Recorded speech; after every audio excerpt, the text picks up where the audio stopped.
जरा नज़ारा देखो। अगर आप देहरादून आकर भी इस जगह को नहीं देखते तो समझो आपका ट्रिप अधूरा रह गया है।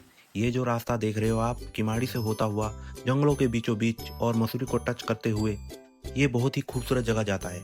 रास्ता इतना मस्त है कि मानो ऐसा लगता है कि सीधा स्वर्ग का वीआईपी एंट्री गेट हो। और जिस जगह की बात कर रहा हूँ मैं वो है भद्राज टेम्पल, जो कि 7,500 फीट की ऊंचाई पर है समुद्र तल से। फुल वीडियो देखने के लिए डिस्क्रिप्शन में जाएं और लिंक पर टच करके पूरा वीडियो देख सकते हो।